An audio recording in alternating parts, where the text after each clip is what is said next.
योगाचार्य विजय श्रीवास्तव का सबकी मंगल कामना के साथ ह्यूमन टुडे के माध्यम से सादर प्रणाम। दर्शकों, आज का विषय मधुमेह, शुगर। आज वर्तमान समय में अपने देश की स्थिति यह है कि यहाँ हर 5वें व्यक्ति के बाद 6ठा व्यक्ति आपको शुगर पेशेंट मिल जाएगा। कारण क्या है? बहुत से लोग कहते हैं कि ये मेरा वंशानुगत चल रहा है, हेरिडिटी है। ये कोई जरूरी नहीं कि आपके परिवार में किसी को शुगर हुआ तो आपको भी होगा ही होगा, ये जरूरी नहीं है। अगर हम उसकी सावधानियां बरतने लगेंगे तो वो हमें नहीं हो सकता। परिवार में और किसी को होगा, ये अलग विषय है, लेकिन अगर हम उससे बचने के उपक्रम खुद करने लगेंगे तो हमें शुगर नहीं होगा। अब उपक्रम में क्या है? पहले तो ये सोचिए कि शुगर होता क्यों है। शुगर का सबसे बड़ा कारण है स्ट्रेन और स्ट्रेस, मानसिक तनाव और मानसिक दबाव। ये शुगर का सबसे बड़ा कारण है। आमतौर पर आपने देखा होगा, भाग दौड़ की जिंदगी, चिंताएं, ये सब जो अधिक ज्यादा करते हैं उनको भी शुगर होता है। लेकिन ये हम स्वयं पालते हैं। कैसे पालते हैं इसको भी समझिए आप। खाना खा रहे हैं, टीवी देख रहे हैं, सामने टीवी चल रहा है, सामने खाना था की थाली आ गई, खाने की थाली में से हम खाना उठा रहे हैं, खा रहे हैं। टीवी चल रहा है, दिमाग टीवी पर है, माने हमारा सक्रिय है कौन सा ग्लैंड? Pituitary gland. जब पिट्यूटरी ग्लैंड सक्रिय हो जाता है बहुत ज्यादा तो लार ग्रंथि निष्क्रिय होती है, सलाइवा बनना कम हो जाता है। और जब सलाइवा बनना कम हो जाता है तो वो जो हमारे पाचक रस बनना चाहिए, वही पाचक रस इंसुलिन के रूप में पेनक्रियाज में परिवर्तित होने लगता है। इंसुलिन बनना कम हो गया क्योंकि लार ग्रंथि निष्क्रिय है, सलाइवा कम बन रहा है, क्योंकि मन एकाग्र है टीवी पर। और इतना एकाग्र हम हो जाते हैं कि कोई सामने से गुजर रहा हो तो तुरंत उसको कहते हैं अरे भाई हटो, अरे भाई हटो, डायलॉग छूट जाएगा, कोई हेडलाइन छूट जाएगी। माने इतना कंसंट्रेशन उस पर उनका हो जाता है। उधर किचन में से भी आवाज आ रही है, रोटी भेजवाए वहां भी दिमाग जा रहा है। आप अगर व्यवसायी हैं, उसी समय सारी चिंताएं कि उसको भेजा था तगादे पे, पता नहीं पैसा मिला कि नहीं, या वहां इतना पैसा डूब गया, माने उसी समय सारा चिंतन भी हो रहा है। उधर बच्चे आपस में तकरार कर रहे हैं, आपस में झगड़ा कर रहे हैं, मन वहां भी जा रहा है। अंत में स्थिति ये हो जाती है कि आप पूरा भोजन कर लेते हैं। जब पूरा भोजन कर लेते हैं और लास्ट में थाली में जब देखते हैं तो पता चला चटनी तो इसमें छूट गई, चटनी तो मैंने खाया ही नहीं। आप अंदाज से भोजन भी कर रहे हैं क्योंकि दिमाग मानसिक तनाव, मानसिक दबाव कहीं और बना हुआ था। ये शुगर का सबसे बड़ा कारण है। वंशानुगत है वो अलग विषय है, लेकिन ये एक अहम कारण है। तो मैं आज शुगर के लिए, मधुमेह के लिए, या हमारा पेनक्रियाज कैसे स्वस्थ हो, शुगर के नाते और भी बहुत सी बीमारियां हो जाती हैं, वो सब कैसे नियंत्रण में आ जाए और हम धीरे धीरे शुगर को अपने सामान्य अवस्था में ले जाएं, नॉर्मल लेवल पर ले जाएं, ये कैसे संभव है। तो उसी विषय में मैं आज आपको योग और हर्बल के माध्यम से बताऊंगा कि हमारा शुगर बिना किसी औषधि के कैसे ठीक होगा। हम लोग कहते हैं कि ये 0 बजट की एक चिकित्सा प्रणाली है योग। तो इसके लिए हर्बल्स में अगर आप जाते हैं तो हर्बल्स में कुछ चीजें जैसे चित्रक, चिरैता, गिलोय और गुड़मार, ये 4 चीज, चित्रक, चिरैता, गिलोय और गुड़मार, ये 4 चीजों को सम मात्रा में ले लें, पाउडर कर लें इसको। बाजार में पाउडर भी इसका बिकता है। ये चारों ले लें, रात में 1 चम्मच, टीस्पून से 1 चम्मच 1 गिलास पानी में भिजा के रख दें, सुबह उसको खौला दें। जब वो आधा गिलास हो जाए तब उसको आराम से चाय की तरह चुस्की लेते हुए भी आप पी सकते हैं। अगर ज़्यादा कड़वा समझ में आता है आपको तो आप उसको ठंडा करके एक झटके में भी पी सकते हैं। ये आपको औषधि, वन औषधि है ये। चित्रा, चिरैता, गिलोय, गुड़माल और सब कुछ आसानी से उपलब्ध है आपके इर्द गिर्द। वैसे भी किसी पेड़ पर आपको गिलोय मिल जाएगा, गुड़माल के पेड़ बहुतायत लोग लगवाते हैं। इस तरह ये मिल जाएगा। जो ना मिले आपको मार्केट से आप खरीद लीजिए, सूखा जड़ इसकी खरीद लीजिए। हर्बल्स के यहाँ मिलते हैं, तमाम औषधियों की आयुर्वेदिक कंपनियां हैं, सब बनाते हैं। तो आप लेके उसको सब मिक्स करके ये औषधि तैयार कर लीजिए। खान पान को भी नियंत्रित रखिए। खान पान में ऐसी चीज़ों का इस्तेमाल कम करें जिसमें शुगर ज़्यादा हो, ऐसी चीज़ों से परहेज करें। नियंत्रण में रखते हुए हमें उसके लिए एकदम, माने ये नहीं कि हमें इसकी एकदम छोड़ देना है, त्याग देना है। आप थोड़ा कर दें, उसका सेवन कम करें, लेकिन जो वनौषधियां बताए इसका इस्तेमाल आप करिए। दूसरी चीज, योग। एक क्रिया बहुत जरूरी है, कपालभाति। कपालभाति की आप क्रिया करें। कपालभाति में हम मेरुदंड को सीधा करके बैठते हैं, नाक से श्वास को फेंकते हैं और पेट को अंदर स्ट्रोक करते हैं। पेट जब अंदर स्ट्रोक करता है तो हमारी कई बीमारियां तो ठीक होती है, लेकिन शुगर भी ठीक होता है। जब ये स्ट्रोक लगता है तो हमारे लीवर पे लगता है, पेनक्रियाज पे लगता है। तो जब पेनक्रियाज पे लगता है तो इसका सबसे मुख्य काम क्या है कि पेनक्रियाज के अंदर जो रस है, इंसुलिन का उत्पादन बढ़ा देता है। और जब इंसुलिन का उत्पादन बढ़ जाएगा हमारे शरीर में तो हम शुगर से अपने आप मुक्त होने लगते हैं। तो फिर वह शुगर हमारा शरीर के अंदर पचकर डिटॉक्स होता है,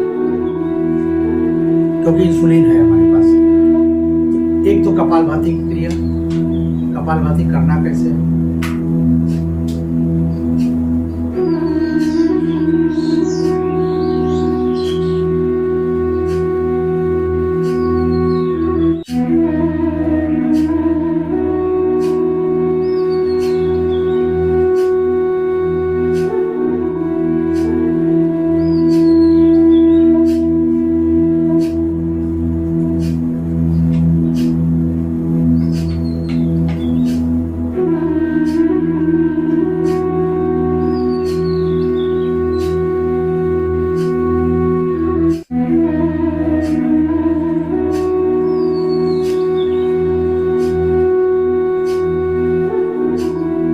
क्रिया को हम अनवरत करते जाएं, कम से कम शुरुआत इसकी 10 मिनट से करें। इसको और बढ़ा सकते हैं जैसा जिसकी प्रॉब्लम हो। ज़्यादा समस्या है आपको, आप इसको 20 मिनट करें, आधे घंटे करें। करने वाले बहुत से लोग ऐसे जो 1-1 घंटे तक कपालभाति करके अपने शुगर को भी पूरी तरह से नियंत्रित कर लिए। शुगर, किडनी के अंदर जो क्रिएटिनिन लेवल बढ़ जाता है, किडनी के लिए बहुत अच्छा ये माने कपालभाति की क्रिया जो है बहुत अच्छी क्रिया है। तो एक तो कपालभाति। स्ट्रेन और स्ट्रेस हमारा कम हो, हमारे शरीर में ऑक्सीजन बढ़े, तो उसके लिए हम ऑक्सीजन बढ़ाने के लिए एक नाड़ी शोधन प्राणायाम या अनुलोम विलोम प्राणायाम कर लें। तो अनुलोम विलोम प्राणायाम जो होता है वो एक प्रकार का एंटीऑक्सीडेंट प्राणायाम है और वो हमारे शरीर में ऑक्सीजन की भी वृद्धि करता है। तो जब हम मानसिक तनाव और मानसिक दबाव से शुगर पाल लेते हैं, ठीक है, तो उससे और भी बीमारियां, उसके जो मित्र यार जो है शुगर पेशेंट बीपी का भी पेशेंट होने लगता है, शुगर पेशेंट हार्ट का भी पेशेंट होने लगता है, शुगर पेशेंट डाइजेस्टिव सिस्टम का भी पेशेंट होने लगता है। माने ये सब कुछ ठीक हो जाएगा। तो उसके लिए हम एक प्राणायाम करेंगे जो कि अनुलोम विलोम प्राणायाम के नाम से जाना जाता है।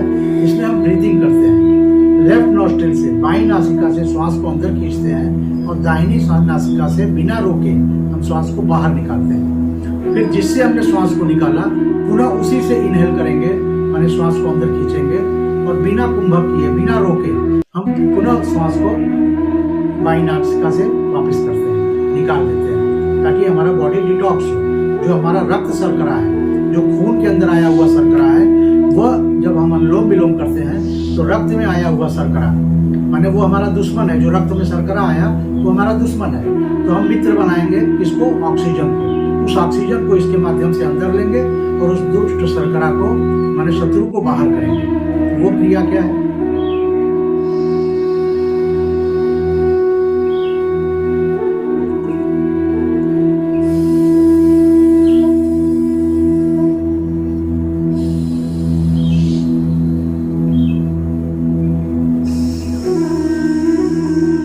अनुलोम विलोम करते समय एक चीज ध्यान देना चाहिए, मैंने बहुत लोगों को देखा है वो ऐसे करते हैं।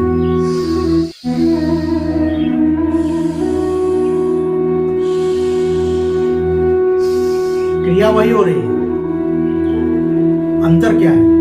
हमने ऐसे किया तो ऑक्सीजन इतने एरिया से ही हम खींच पा रहे हैं, ऐसे किया, और जब छोड़ा तो जो भी कुछ डिटॉक्स हुआ, जो भी विषैले पदार्थ आए वापिस इस पर चिपक गए, फिर हमने उसको खींच लिया।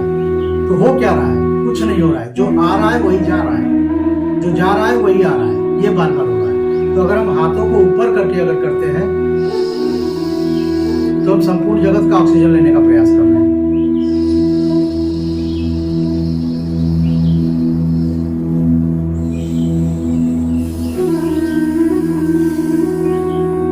और जब हम छोड़ रहे हैं तो वो वायु में विलीन हो जा रहा है और डिटॉक्स हो जा रहा है। जो विषैले पदार्थ हैं वो शरीर से बाहर हो जा रहे हैं। तो यह अनुलोम विलोम का प्राणायाम था। अनुलोम विलोम प्राणायाम इसे कहते हैं। अनुलोम और विलोम, इसका तात्पर्य क्या है? अरे अर्थ क्या हुआ? शाब्दिक अर्थ अगर देखा जाए तो हम जो श्वास खींच रहे हैं ये अनुलोम की प्रक्रिया है। और जब श्वास खींचने के बाद जैसे हमने किया, यह अनुलोम हुआ, एक तरफ की क्रिया, और फिर ठीक उसका उल्टा कर रहे हैं, वो क्या हो गया? विलोम। तो शाब्दिक अर्थ पर जाए कि हमें करना क्या है, अनुलोम फिर विलोम, तो आपका ये प्राणायाम गलत नहीं हो। श्वास को हमें नहीं रोकना है। श्वास को रोक, यही क्रिया में अगर हम श्वास रोक के करेंगे तो वो होगा नाड़ी शोधन प्राणायाम। नाड़ी शोधन प्राणायाम को इसलिए नहीं बताया जा रहा है क्योंकि नाड़ी शोधन प्राणायाम हृदय रोगियों के लिए हानिकारक हो सकता है। वो शुगर पेशेंट, हाई ब्लड, हृदय रोगी भी हो, तो इसलिए एक जन सामान्य के लिए अनुलोम विलोम प्राणायाम। अनुलोम विलोम प्राणायाम हमने कर दिया, कपालभाति की क्रिया कर लिया। ये तो मुख्य रूप से प्राणायाम, जैसे कपालभाति खटकर्मों की एक क्रिया कहलाती है। बहुत से लोग इसे प्राणायाम भी कहते हैं। नेति, नौली, धौती, बस्ती, त्राटक और कपालभाति, ये खटकर्म है। तो कपालभाति मुख्य रूप से है खटकर्म, ठीक है। और दूसरा हो गया अनुलोम विलोम। ये क्रिया करें कुछ देर के लिए। हम मानसिक तनाव और मानसिक दबाव से बचने के लिए ध्यान में भी बैठ सकते हैं। हमारे कई विभिन्न एपिसोड हैं पीछे, आप उसे देख सकते हैं उस पर सर्च करके। उससे आपको ध्यान की भी प्रक्रियाएं मिलेंगी। माने हमारे मानसिक स्वास्थ्य के लिए कि हमारे शरीर में जो मानसिक रूप से जो हम तनावग्रस्त हैं, दबाव पूरा बना हुआ है, उससे कैसे मुक्त हो सकते हैं, उसके लिए हम ध्यान की क्रिया करते हैं। हमने बताया कि खान पान को नियंत्रित रखें, इन प्राणायाम और कपालभाति की क्रिया को करें। उसके बाद आसन, अगर हम आसन की दृष्टि से देखते हैं तो शुगर के लिए जो सबसे महत्वपूर्ण आसन है वह क्या है? मंडूक आसन, मकर आसन, ये सब शुगर के लिए बहुत उपयोगी है। मंडूक आसन जब हम करते हैं तो हमारे पेनक्रियाज पर एक विशेष दबाव बनता है और उस विशेष दबाव का परिणाम ये होता है कि पेनक्रियाज हमारा सक्रिय होता है। मकर आसन जब हम करते हैं तो जब हम मकर आसन में पैर को चलाते हैं तो क्या फंक्शन हो रहा है, क्या क्रिया हो रही है? एक तरफ हमारे पेनक्रियाज को एक्सरसाइज मिल रही है, एक पैर के खींचने से पेनक्रियाज खींचता है और दूसरी तरफ लीवर में खिंचाव आता है, तो उससे हमारा पेनक्रियाज भी स्वस्थ होता है और लीवर भी स्वस्थ होता है। अभी हम मकर आसन और मंडूक आसन आपको करके दिखाते हैं। मंडूक का अर्थ होता है मेढक, माने हमारे शरीर की क्रिया जो हो वो उसका स्वरूप क्या बने? एक मेढक का स्वरूप बने। माने उस आसन की जो मुद्रा होगी वो मेढक की मुद्रा होगी। मेढक की मुद्रा क्या होती है? वो बैठा रहता है तो सामने उसकी दृष्टि होती है। तो हम मंडूक आसन करेंगे इस प्रकार। आप वज्रासन में बैठ गए। वज्रासन में बैठने के बाद दोनों अंगूठों को हाथ के पंजे पर रखेंगे, हथेली में रखेंगे, तो उसके बाद हम मुट्ठी को बंद कर लेंगे। बंद करने के बाद ये क्रिया, श्वास को हम खींचते हैं,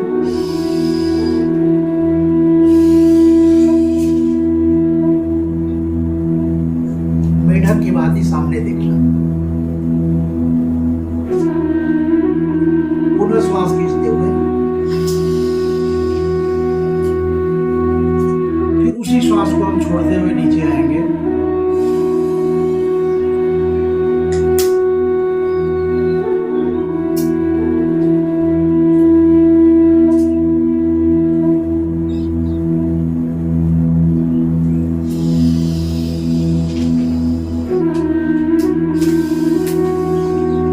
ये रहा मंडूकासन। अगला मकर आसन। दोनों हाथों को चिन पर रख सहयोग सहारा देते हैं।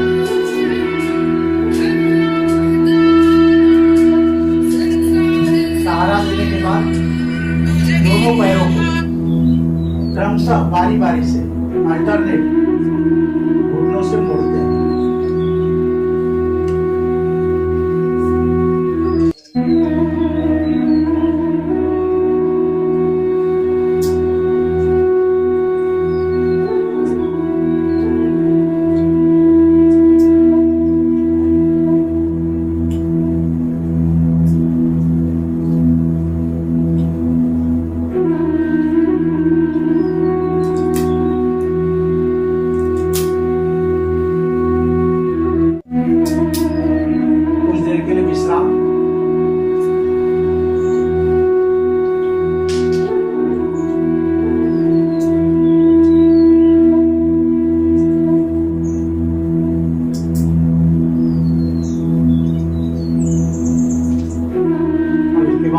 अगर शुगर को हमें नियंत्रित करना है तो हम कपालभाति, अनुलोम विलोम, मंडूकासन और मकर आसन, इन 4 को नियमित रूप से करें तो भी आपका शुगर, विभिन्न और भी आसन है, लेकिन जो सहज प्रक्रिया थी, जो हर कोई कर सकता है, इसलिए हमने केवल 4 छोटे छोटे टिप्स दिए।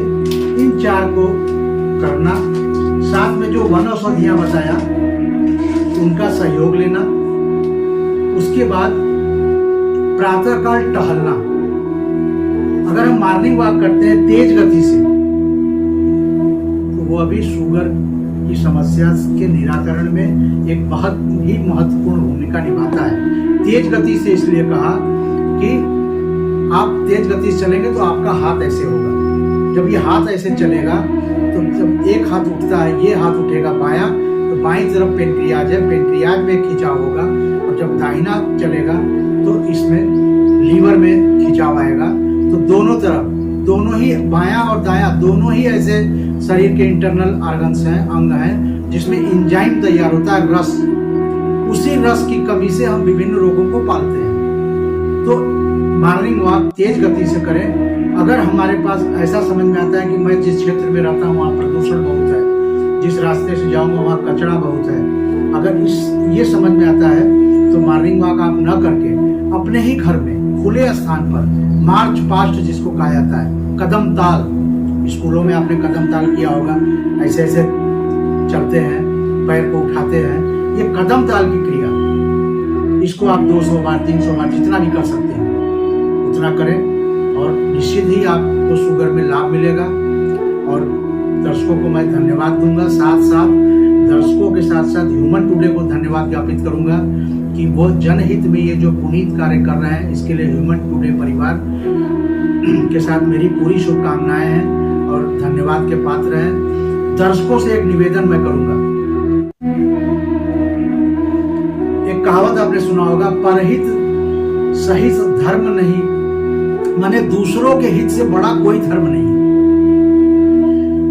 आप इसको देखकर इस चैनल के माध्यम से अपना हित कर रहे हैं, लेकिन समाज का हित भी जरूरी है, क्योंकि आप भी उसी समाज के अंग हैं। जब समाज का हित होगा तो उसी में आपका भी हित निहित है। इस नाते आप इस चैनल को अधिक से अधिक लोगों को बताएं, शेयर करें, सब्सक्राइब करें। धन्यवाद।